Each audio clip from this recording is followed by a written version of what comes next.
Salatu wassalamu ala nabiyyina Muhammad wa ala alihi wa ashabihi wa sallam. Amma ba'd.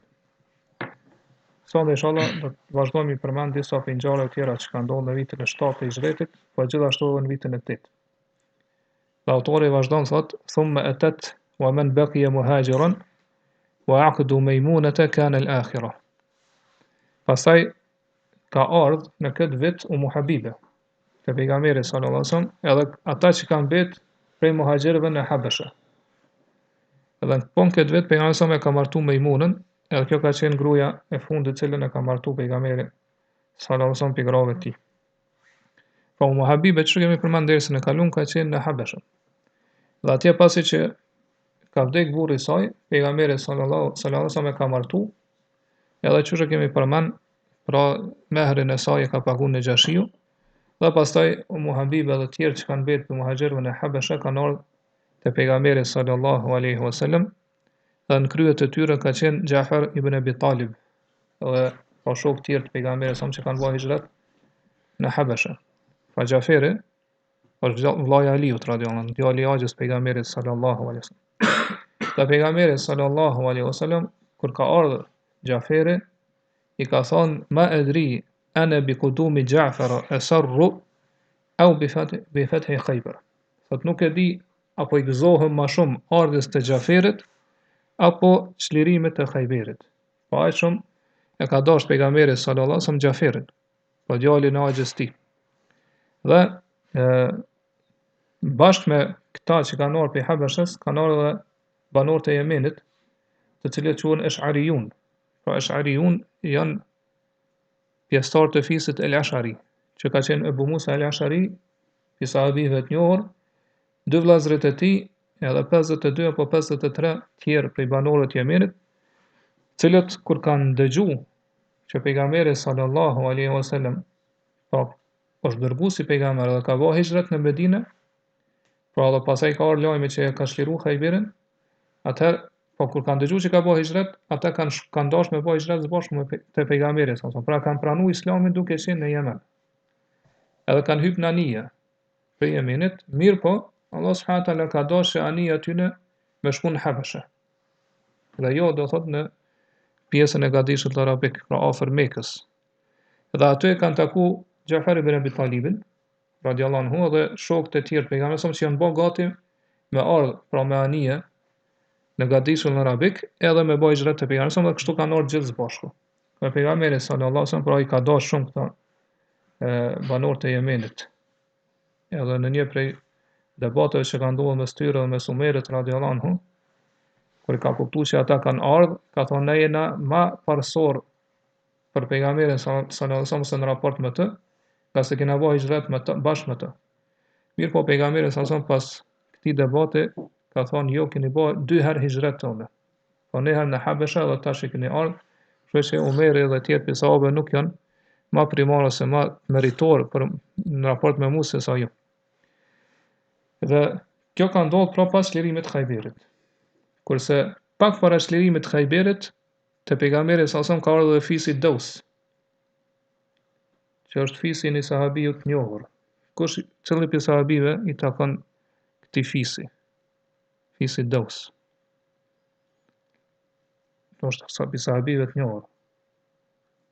Kush e din? Është Abu Huraira. Abu Huraira është e Dausi. Edhe pra Abu Huraira ka pranuar Islamin dhe këtë fisi Daus e kanë pranuar Islamin dhe kanë ardhur te pejgamberi para Khayberit. Pak para se mos liru Khayberit, mirë po nuk kanë marrë pjesë në betejën e Khayberit. Nuk kanë marrë pjesë në betejën e Khayberit. Dhe pejgamberi sallallahu alaihi wasallam prej plashkës luftës që ka mbet pas betejës së Khayberit, ja ka dhënë edhe këtyne muhaxhirëve që kanë ardhur pi Habeshës. Po Jafar ibn Abi Talibit, shokëve të tjerë që kanë qenë së bashku me të, edhe këta banorët e Yemenit, pra Ash'ariyun. Nga se pejgamberi sallallahu alaihi wasallam pra i kanë konsideruar ata si një vend pra ku u bë hijret dhe ku mbrojt Islami. Pra që ata e kanë pas një vend dytë herë do kur që nëse ndodh diçka në Mekë dhe muslimanët nuk kanë mundësi, do thot me thembelu një shtet vetë, e kanë pas një plan dytë ose një vend dytë ku mundën me bë hijret. Prandaj pejgamberi sallallahu alaihi wasallam ju ka dhënë edhe atyne prej plashkës apo pasurisë luftës që e kanë marrë në Khayber. Pastaj autori, po çush e pam tha që pejgamberi sallallahu alaihi wasallam në këtë vit e ka martu edhe Mejmunën, e cila është bintul Harith el Hilalije, pra është bia e Harisit, e fisit pra është Hilalije, radiallahu anha. Thot kan el akhira, kjo është gruaja e fundit, cilën e ka martu pejgamberi për grave tjera. Po pas saj nuk ka martu gra tjera. Dhe këto përmend Ibn Kaimi, Allahu mëshiroft, në librin e tij Zadul Ma'ad, thot thumma tazawwaja sallallahu alaihi wasallam Mejmunata bint el Harith el Hilalije. Pastaj pejgamberi martoi Mejmunën, vajzën e Harisit, që është pra është Hilalije, fiset Hilal. Wa hiya akhiru man tazawwaja biha. Thot kjo është gruaja e fundit që e ka martu pejgamberi sallallahu alaihi wasallam. Tazawwajaha bi Mekkah fi umrati al-qada ba'da an halla minha lis-sahih. Pejgamberi sallallahu alaihi wasallam e ka martu Mejmunën kur ka shkuar në Mekë, pasi që e ka kry umrën, cilën ka qenë umra kaza. Po që kemi marrë derisa e kalum në atë umrë që e ka ndalu mushrik me bë pra umrën pejgamberit sa ata në marrë vesh që me bë umrën mbas një viti, po kjo ka qenë umra e kazas. Edhe pejgamberi pasi që u liru pe ihramit, pas thot sipas mendimit më të sakt, pasi u liru pe ihramit e ka martu Mejmunën, çish kena me fol më poshtë për këtë umrë. Prandaj autori thot wa qablu islamu Abi Hurajra wa ba'du umratul qada shahira. Pak para kësajna, po para betejës së Khajberit, çish tham, e ka pranuar islamin Abu Hurajra. Përmano më lart që Abu Hurajra ka hyrë në islam pak para betejës së Khajberit dhe ka ardhur me gjithë fisën ndos te pejgamberi sa më kanë pranuar islamin. Thot kurse pas kësajna, pra pas betejës së Khajberit, ka ndodhur umra e Kazas, që është e njohur. Pra pejgamberi sa mbasi u kthye në Medinë, pas betejës së Khajberit, ka qëndruar në Medinë deri në muajin Dhulqa'de. Dhe pastaj ka dalë me bë umrën që quhet pra umra e Kazas, me cilën u morë vesh me mushrikët, që do thot me bë umrë pas një kohë, pra jo në atë kohë kur ka qenë, po pas një viti, në atë kohë kur ka dëshiruar me bë para betejës së Hudejbijës. Edhe kështu ka vazhdu pra pejgamberi sallallahu alaihi wasallam derisa ka arrit Mekë, pa ka bë umrë, ka bë tavaf rreth Shabës, edhe është liru pi umrës, edhe pastaj qysh e pa më lart e ka martu pra Mejmunën. Pastaj autori vazhdon thot war rusla fil muharrami arsalahum ila al muluki fa'lami.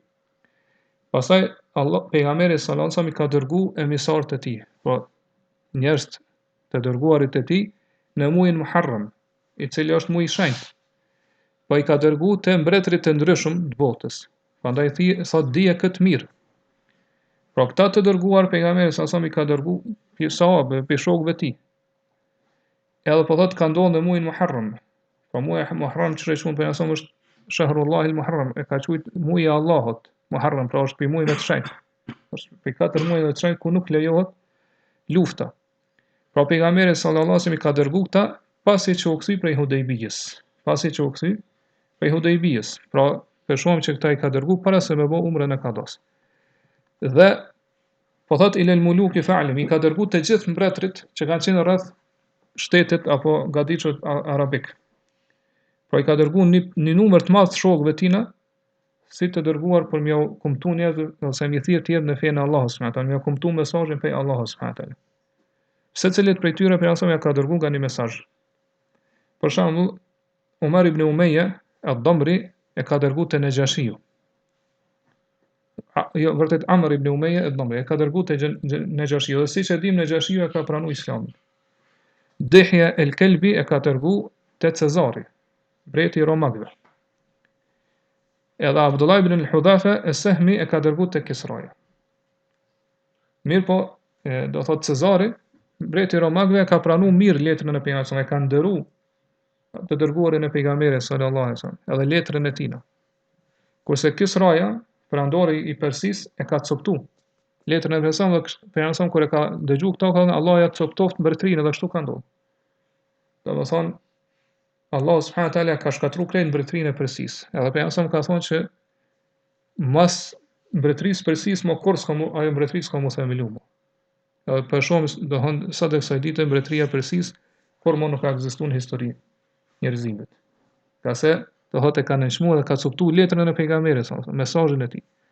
Kurse Cezari do thotë që e ka nderuar letrën e pejgamberit, Allah e ka mundsuar që do thotë perandoria romake me zgjatë edhe për shumë shekuj tjerë. Edhe këto do thonë sot vendet evropiane që janë pasardhës të asaj mbretërie. Pra vetëm se ka respektuar letrën e pejgamberit sallallahu alaihi wasallam, çu e përmend këto Sheikhul Islam ibn Timia.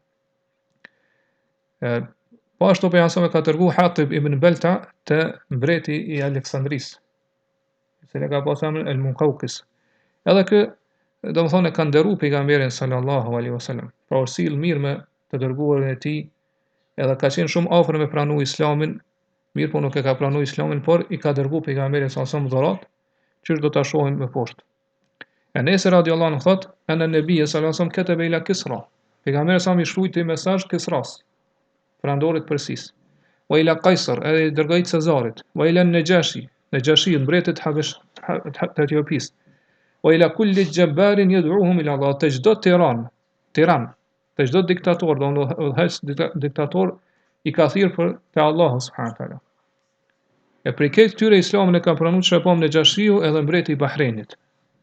Po pejgamberi son ka dërguar shumë të dërguar, jo vetëm këta që përmendën, por të çdo kush, çdo mbret që ka ekzistuar në atë kohë, pejgamberi ka dërguar mesazhe që i ka thirrë te Allahu edhe që me pranu Islamin, po me pranu fenë Allahut subhanahu wa taala.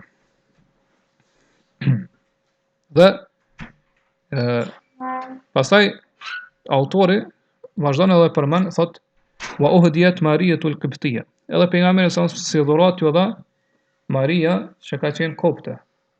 Po Marian ja ka dhënë si dhurat Muqawqisit që përmenu më lart. Për dhuratave që ka dërguar pejgamberi sa ka qenë edhe kjo skllave për obresh që ka pasur në Maria, për mbreti i Aleksandrisë të asaj kohe. Edhe kjo po thot fihi, pra në njëjtin vet, por kjo ka ndodhur në vitin e 7 të hixhretit. Pra çu shtam kur pejgamberi sa ja ka dërguar letrën atina, ai ka fol fjalë të mira për pejgamberin sa e ka lavdru. Edhe do thot e ka afruat të dërguan e pejgamberit sa e ka nderuar, e ka respektuar, mirë po nuk e ka pranuar Islamin, por si shenjë falënderimi ose respekti ndaj pejgamberit ja ka dhuruar këtë robreshën po që ka qenë Maria. Thot wa fi thaminati as-sirriyatu li mu'tatin sarat wa fi as-siyami qad kana fathu al-balad al-haram. Dhe në vitin e 8 të hixhretit, thot ka ndodhur ajo ushtria që ka dërguar pejgamberi sallallahu në vendin që quhet Mu'te. Ibn Kathir Allahu mëshiroft thot lama kana fi jumad al-akhirah min sanati 8 ba'atha sallallahu alaihi wasallam al-umara ila Mu'te wa hiya qaryatun min ard Sham. Në muajin Jumad al-akhirah të vitit 8, pejgamberi sallallahu alaihi wasallam i dërgoi emisarët e tij në vendin që quhet Mu'te. Pra ka dërguar te mbreti i atij vendi, që shkruan me po më poshtë, që me thirr në Islam, me ftu në Islam. Po ato kjo është një fshat ose një qytet i asaj kohe që ka qenë në tokën e Shamit. Dhe pejgamberi sa duke qenë në Medinë, ju ka treguar shokëve të tij se çfarë është duke ndodhur në betejën e Mu'tes. Që ka në Sahihun e Buhariut prej Enes ibn Malikut, i cili thot Khataba Rasulullah sallallahu alaihi wasallam fa qala dit me asam namojti në Ligjërat dhe tha e khadha rrajat e Zeidun fa usib. Flamurin e ushtrisë e mori Zeid, pra Zeid ibn Harith, që shkruan me mora poshtë dhe është vrarë. Thumma akhadha Ja'farun fa usib, pastaj e mori Ja'far ibn Abi Talib dhe ky u vrarë. Thumma akhadha Abdullah ibn Rawaha fa usib, pastaj e mori Abdullah ibn Rawaha dhe ky u vrarë në betejë. Wa inna aynayhi la tadrifan, fa çat gjithë kohës për nëson kur i ka treguar këto lajme, sytë e tij kanë lutu. Pra për vrasjen e këtyre sahabive shokëve të majt pejgamberit sallallahu alaihi wasallam. Pastaj ka thënë thumma akhadha Khalid ibn al-Walid min ghayri imratin fa fataha Allahu alayhi. Wa ma yusurruni aw qala ma yusurruhum annahum indana. Pastaj flamurin e mori Khalid ibn al-Walid, edhe sa thotu nuk e ka caktuar pra pejgamberi sallallahu alaihi wasallam me mor flamurin pas këtyre treve, që shoh me pa më poshtë. Mirë po thotë Allahu subhanahu wa taala ja mësoi që ai më arrit fitoren, ai më arrit fitoren. Çka ka qenë arsyeja pse ka ndodhur kjo betejë e Mu'tes? Pra e përmendën dietar shkakun e saj. Edhe thonë se po vetë arsyeja ose na përshojmë që disa dietar këto e shohin si betejë e Mu'tes. Disa thonë ka qenë vetëm serrije, pra vetëm ushtri, cilën e ka dërguar pejgamberi sallallahu alaihi wasallam. Gase që kemi përmend më herët, në ato betejat ku ka marrë vetë pejgamberi sallallahu alaihi wasallam pjesë, quhen ghazwe, betejë. Kurse në ato kur i ka dërguar dikon, quhen serrije. Çush po thotë autori për këtë luftën ose betejën e Mu'tes. Dhe dietar këtu kanë mos pajtime, a ka qenë kjo betejë apo ka qenë vetëm sërrije. Ibn Ishaq dhe Buhariu thonë ka qenë betejë, nga se qysh e thanë pejgamberi sa qysh duke qenë në Medinë, ka treguar se çfarë është duke ndodhur atje në betejë, pra sikur më qenë vetë prezant aty. Kurse disa të tjerë, për ty është edhe mendimi autori ka këtë mendim që kjo ka qenë vetëm sërrije dhe nuk quhet prej betejave ku ka marrë pjesë pejgamberi sallallahu alajhi wasallam. Sidoqoftë, do thotë shkurtimisht, çka ka ndodhur në këtë betejë dhe cila ka qenë shkaku i kësaj betejë është se pejgamberi sallallahu alajhi wasallam ka dërguar Harith ibn Umair al-Azdi me letrën e tij te mbreti i Romakëve. Po që ka qenë ato pjesë, edhe aty ja ka prej rrugën Shurahbil ibn Amr al-Ghassani. Po që atëherë ka qenë pra mbret ose udhëheci vendit Belqa, që ka qenë në tokën e Shamit, mirë po ka qenë, do thotë në udhëheqjen e Cezarit, Romakëve. Kështu që ky Shurahbili e ka marrë edhe e ka lidh me litar Harith ibn Umairin. Edhe pastaj do thotë ja ka put kokën, do e ka myt. Në kaluarën dikush me myt, do thotë të dërguarin ton, që e dërgon pra atë emisare në kështu me radhë, kjo ka qenë krimi më i rëndë, krimi më i shëmtuar, edhe ka qenë një lloj shpallje luftës. Prandaj kjo gjë do thotë i ka rënduar dhe i ka shqetësuar shumë pejgamberin sallallahu dhe muslimanët. Për këtë arsye pejgamberi sallallahu ka përgatitur një ushtri prej 3000 vetave, prej 3000 luftarëve dhe ka dërguar. Edhe qysh e pa më lart pe hadithin në Sahihun e Buhariut, pra në krye tyre ka caktuar Zeid ibn al-Harith. Edhe ka thonë in qutila Zeidun fe Ja'far, nëse vrahet Zeid atë cakton e Jaferin se udhëhet. Wa in qutila Ja'farun fe Abdullah ibn Rawaha. Nëse vrahet Jaferi atë le të jetë Abdullah ibn Rawaha. Edhe pra i ka urnu pejgamberi sa më shku te ai vend ku vrah Harith ibn Umairi. Edhe mi thirr njerëz që janë aty në Islam. Nëse i përgjigjen, elhamdulillah, nëse nuk i përgjigjen, atëherë thot kërkoni ndihmën e Allahut dhe luftoni ata. Edhe pejgamberi sa që i ka dërguar një ushtri për me luftu, pra në rrugën e Allahut subhanahu taala, udhëhecën e saj e ka porositur që me pas frikë Allahun subhanahu taala, sa i përket atij për veten e tina, kurse muslimanët që janë në udhëhecën e tij mos sill mirë me ta. Po, çfarë shpjegojnë dietar qëllimi është që kur është puna te ai, atëherë ai duhet mos më lehtësu vetes.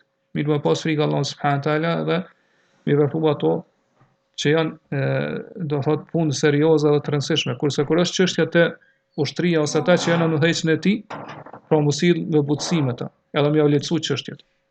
Pastaj i ka thonë ughzu bismillah fi sabilillah, luftoni në rrugën e Allahut, me emrin e Allahut në rrugën e Allahut, wa qatilu man kafara billah, ughzu wa la taghdiru, luftoni, mirë po thot mos tradhtoni.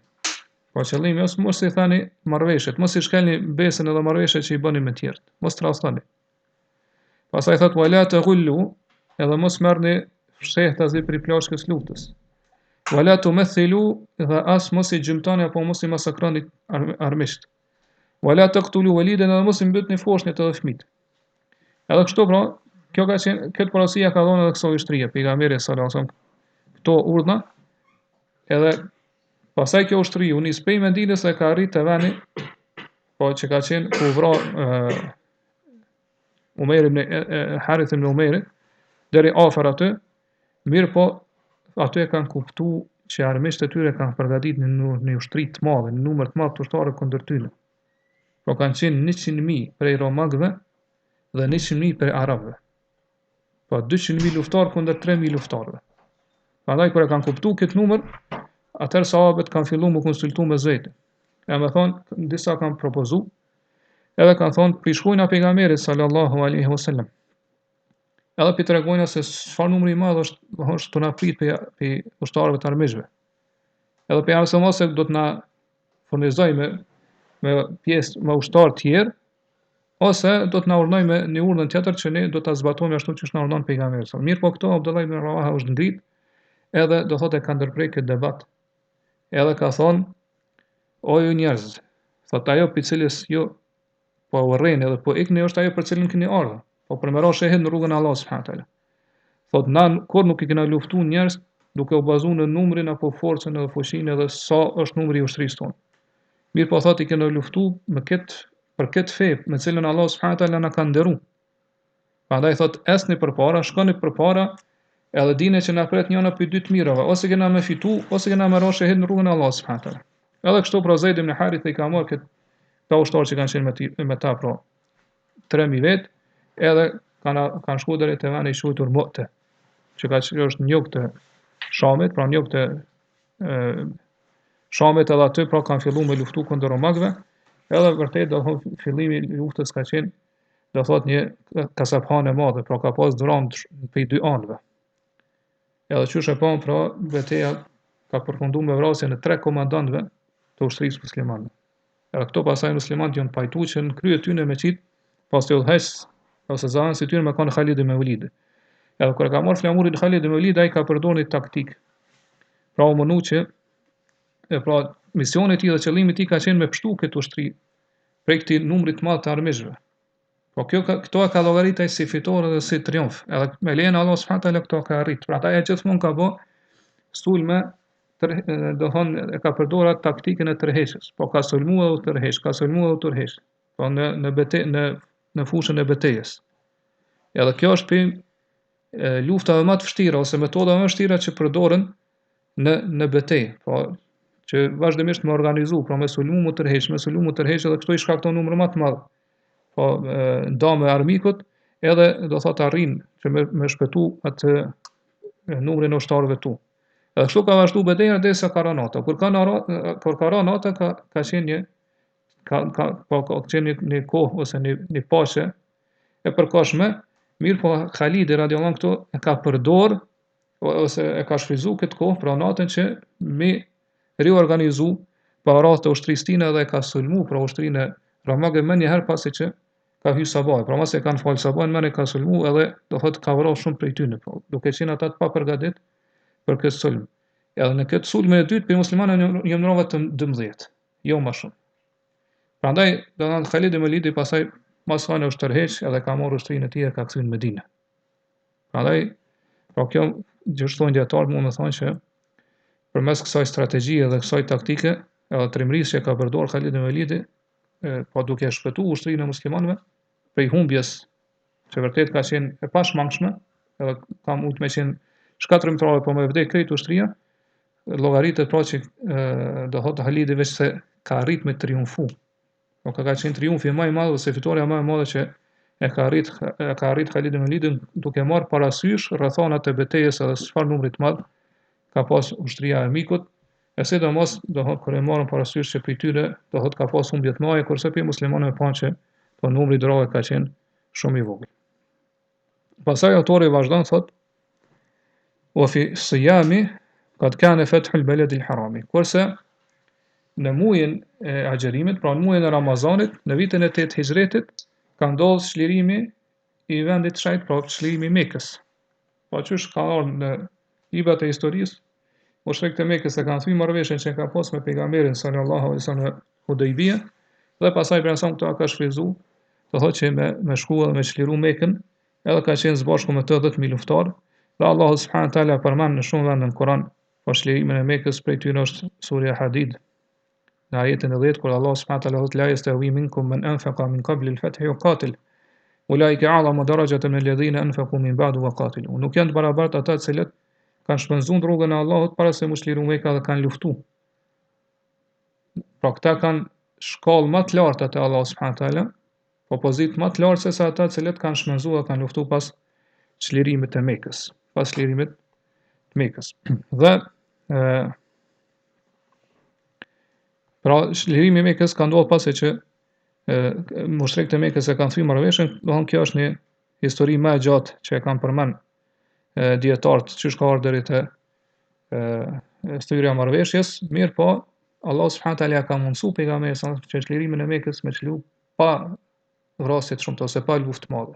Do thonë vetëm një numër i vogël i armishve janë vrarë, pra pejgamberi sa ka thënë që Allahu këtë vend e ka bërë të shenjtë, edhe mu ma ka liu vetëm to qaste në këto momente derisa të çliroj që me hy edhe do thotë nëse ka nevojë edhe me vrarë ata cilët e kundërshtojnë çlirimin e saj. Pastaj prap pas çlirimit të saj Allah subhanahu taala ka bërë të shenjtë, pra ka bërë ndaluar Mekën deri në ditën e Kiametit, pra aty nuk lejohet që të luftohet apo që derdhet gjak. Pastaj autori vazhdon edhe pra përmend se çfarë ka ndodhur tjetër, thot wa ba'du kad awradu ma kana fi yawmi Hunain thumma yawmi Taif. Pastaj dietarët e sirrës, edhe që flasin pra për sinën e pejgamberit sa sa jetëshkrimin e tij edhe për betejat që i ka zhvilluar pejgamberi sa sa në librat e tyre, thotë përmendin që pas çlirimit të Mekës, pra në vitin e 8, e përcjellin edhe transmetojnë që ka ndodhur betejë e Hunenit.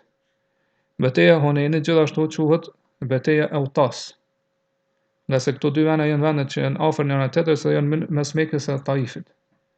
Edhe u quajt pra betejë në bazë të vendit. Gjithashtu quhet edhe betejë e Hawazinit, për arsye se Hawazini është fisi i cili është përgatitur me luftu kundër pejgamberit sa pasi që e ka çliruar Mekën. Dhe pejgamberi sa ka shku pra me 12.000 luftarë me luftu kundër tyre, pra këta 10.000 që kanë ardhur në çlirim e Mekës edhe 2.000 tjerë që kanë pranuar Islamin pas çlirimit të Mekës. Edhe ka shku pejgamberi sallallahu alaihi wasallam, do thotë ka zhvillu betejën me ta, dhe siç e dinë Allah subhanahu taala përmendën në Kur'an këto, fillimi i betejës ka qenë në favor të armikut, saqë shumë prej muslimanëve janë tërhequr për fush betejës, mirë po pasaj Allahu subhanahu taala e ka ndihmuar pejgamberin sallallahu alaihi wasallam dhe shokët e tij, edhe kanë arrit me triumfu. Edhe kështu pra ata kanë ikë për fush betejës edhe aty kanë lënë plagë të madhe të luftës, nga se ata kur kanë dalë në betejë, së bashku me ta i kanë marrë edhe gratë edhe fëmijët edhe kafshët e tyre. Ka se ka thonë që kur i marrën këto atë askush nuk mund të tërheqë për betejës. Nga se nëse tërheqet, do thotë i humb familjen dhe i humb pasurinë e tina. Mirë po megjithatë ata kanë ikë dhe tërheqë dhe për jasëm këtë këto, pasurinë e tyre ka marrë si plagë luftës, po ka qenë për pasurisë më të madhe që e ka fituar për jasëm ndonjëherë, do thotë si plagë luftës. Edhe pastaj autori po e përmend që pas kësaj beteje ka ndodhur edhe beteja e Taifit. Po ka ndodhur edhe beteja e Taifit, thotë thumë yawm Taif. Pastaj ka ndodhur beteja e Taifit. Kjo gjithashtu pra ka ndodhur në muajin Shawal të vitit 8. Po pejgamberi sallallahu alajhi wasallam kur u kthye pe Hunenit, para se me hyrë në Mekë, ka shkuar në Taif. Edhe aty i ka rrethu, pra banorët këta Taifit, nga se këta cilët kanë ikë për betejës të Hunenit, që është e përmenin dietar, po janë shku edhe janë fortifikuar në Taif. Janë shku edhe janë fortifikuar në Taif. Dhe aty, pra pejgamberi sallallahu alajhi wasallam që është i ka rrethu gjysmë muaj, pra 2 javë. Edhe ata nuk janë ndërzu. Edhe pse rrethimi ka zgjatur 2 javë, nuk janë ndërthu. Po janë fortifikuar mirë edhe janë mbrojt. Dhe pejgamberi sallallahu alajhi wasallam pastaj i kalon edhe është kthy, pra është ardhur prapë në Mekë.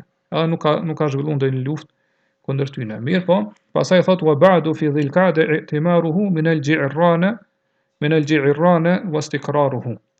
Pastaj pra në muajin Dhul-Qa'da, në muajin Dhul-Qa'da pejgamberi sa ka bë umre prap. Po për vendit që quhet Ji'rana. Kjo është një vend mes Mekës edhe Taifit. Edhe pse do thotë është më afër Mekës. Po thotë u istiqraruhu, edhe këto pejgamberi sa ka qëndru, pra një Ji'rana një kohë gjatë, pra që është përmendën dietar ka qëndru më shumë se 10 net. Edhe aty pejgamberi sa i ka shpërnda, po në mesin e shokëve tina, atë pasurinë e plashës luftës që ka marrë në Hunain, në betejën e Hunenit. Edhe pejgamberi aq shumë ka dhënë atë pasuri sa që do thotë ka njerëz që ka ardhur dhe ka lyp derisa do thotë është ngop edhe pejgamberi ja ka plotësuar gjitha dëshirat. Ka njerëz që ka ardhur dhe ka marrë për shembull 100 dele. Tjetri ka marrë do thonë deve, kështu më radh sa që do thonë njerëz kanë shkuar dhe kanë thonë pranën e Islamin se pejgamberi sa po jep ke aq shumë sa që se dikush që kur nuk friksohet që ku mu varfnu. Po ka aq shumë pasuri që sa do që jep nuk varfnohet kur. Ja ka qenë kjo një shkak i fortë që njerëz do thonë me pranu Islamin dhe me forcu në Islam. Dhe pas saj në pejgamberi prap ka shkuar dhe ka bë umre në Mekë. Po që kjo është umra e tretë që e ka bë pejgamberi sallallahu alajhi wasallam. Dhe masi që e ka përfunduar këtë umre, pejgamberi është kthyer në Medinë. Edhe si udhëheq të Mekës e ka lënë Atab ibn Asidin, i cili ka qenë më pak se 20 vjet, po ka qenë i ri në moshë. Po ka qenë nën moshën 20 vjeçare. Ka qenë nën moshën 20 vjeçare. Dhe pastaj autori vazhdon edhe i përmend edhe ngjarje tjera që ka ndodhur në vitin e 8, thotë wa bintuhu Zainabu matat thumma maulidu Ibrahima fiha hatma. Pastaj thot në këtë vit ka vdek vajza tjetër e pejgamberit që ka qenë Zejnebi. Pastaj thot pas Zejnebit, pas një kohë ka lind djali i Ibrahimit alayhis salam. Djali i pejgamberit sa Ibrahimi. Edhe siç e dim pra Ibrahimi ka lind prej Marijës, robreshës që ka pas pejgamberi sallallahu alaihi wasallam. Pra asaj Marijës kopte që e përmendëm më lart. Dhe pra po thot hatmen, kjo ka ndodhur në mënyrë të prerë, pra bindse, dhe askush nuk mundet më dyshu që vdekja e Ibrahimit, djalit të pejgamberit sallallahu alaihi wasallam, ka ndodhur në vitin e hixhretit. Mirë po, kur po thot këto autori, pastaj ka ndodhur vdekja e Ibrahimit, do të thotë që ka ndodhur më një herë mas lindja e Ibrahimit, nuk do të thotë që ka ndodhur më një herë mas vdekjes së Zejnebit. Nga se dietarët e përmendin që Zejnebi ka vdekur në fillim të vitit të 8 hixhretit, kurse Ibrahimi alayhis salam ka lind në fund të vitit të hixhretit, që e përmendin dietarët e sirrës. Pastaj thot wa wahabat nawbataha li Aisha saudatu ma damat zamanan Aisha. Dhe natën e saj Zejnebi Sauda radiallahu anha ja ka dhuru Aishës. Për të njëjtën, pa aq sa është gjallë, ja ka dhuru Aishës natën e saj, pa natën që e ka pas pejgamberi me ka ndambës, natën që i ka ndambës grave të tij, natën që e ka pas te gruaja e tij Sauda, kjo ja ka dhuru Aishës radiallahu anha. Po që atë natë pejgamberi me shku te Aisha. Dhe kjo ka ndodhur për arsye se Sauda radiallahu anha ka preferuar që me jetu me pejgamberin sallallahu alaihi wasallam, edhe me ka gruaja ti në këtë botë dhe në botën tjetër. Po me këto me arrit kënaqësinë e Allahut dhe kënaqësinë e pejgamberit sallallahu alaihi wasallam. Edhe Tirmidhiu e përmend në librin e tij në Sunenin e tij prej Ibn Abbasit, i cili thot khashiyat Saudatu an yutalliqaha an-nabiy sallallahu alaihi wasallam. Sauda radiallahu anhu është friksuar që mos po e divorcon pejgamberin sallallahu alaihi wasallam. Pasi ka arrit moshë të shtyr, po ka arrit pleshrim. Faqalet la tutalliquni. Ai ka thonë beso mos më divorco. Wa amsikni mirë po mbam si grutun. Waj'al yawmi li Aisha. Kurse ditën teme po ja adhuroj ose pjala Aishës radhiyallahu. Edhe këtu Allahu subhanahu wa taala pastaj ka zbrit ajetin sura Nisa, që është ajeti 128, thot fala junaha alayhim an yusliha bainahuma sulhan wa sulhu khair. Nëse gruaja friksohet prej bashkëshortit që mundet mos i mënyrë jo të mirë me to, ose me dohot me shpërfil krejt, atëherë thot nuk ka të keqe gjëna që ata me pajtu mes tyre. Edhe pajtimi thoshtë është shumë më i mirë se sa do thot metodat ose forma tjera që disa prej martuar ose bashkëshortë i zgjedhin për mi zgjidh problemet e tyre. Pastaj thot wa umil al minbaru ghayru mukhtafi wa hajja attabu bi ahli al mawqifi. Po në këtë vit pejgamberi sallallahu alaihi wasallam ja ka ndërtu minberin, në cilin pejgamberi i ka marrë hutbet edhe ligjëratat e tij. Ghayru mukhtafi, thot edhe kjo nuk është një gjë e fshehur, por ka qenë minberi është vendosur në një vend dukshëm në xhaminë e pejgamberit sallallahu alaihi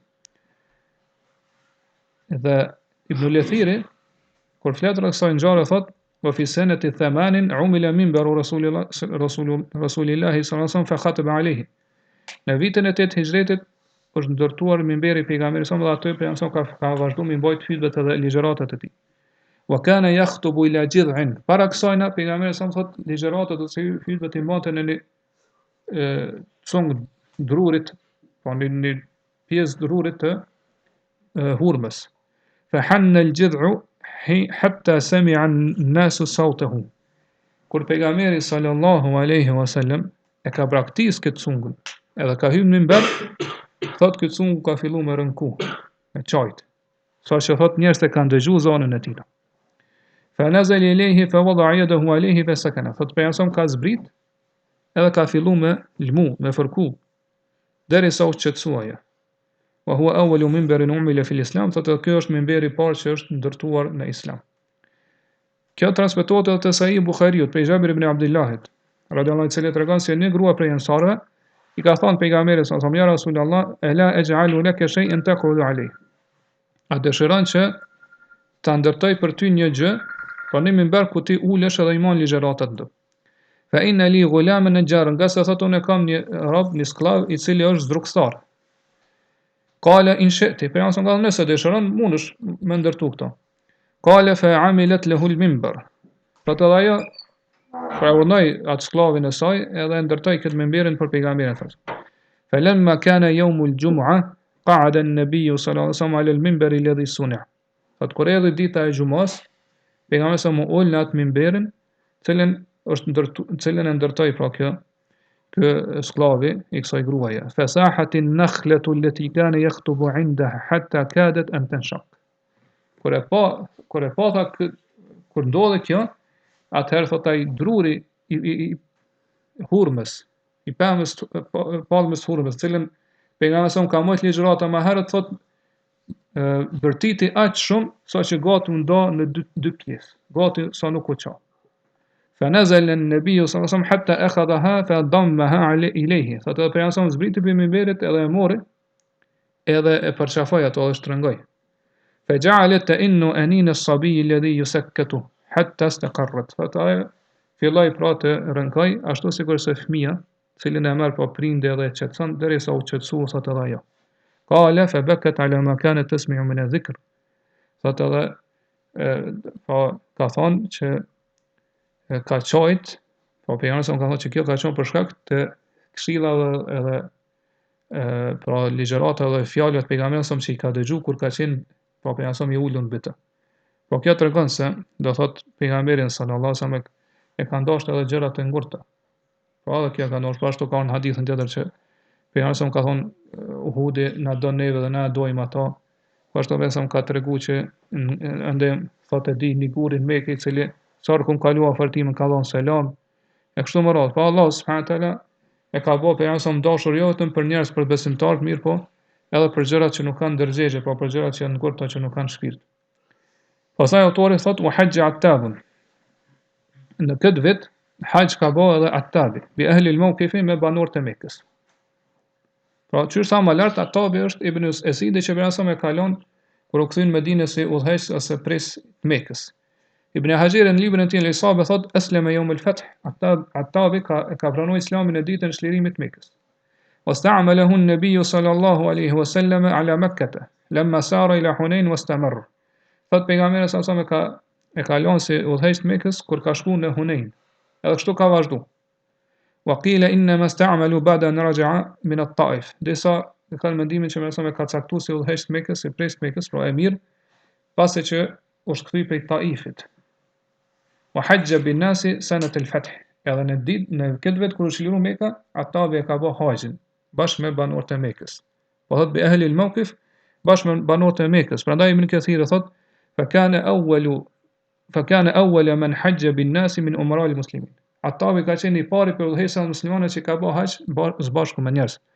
Edhe në këtë haxh bashkë me musliman kanë marrë pjesë edhe mushrikët e Mekës, idhujtarët e Mekës që kanë mbetur ndaj idhujtarëve pas çlirimit të Mekës.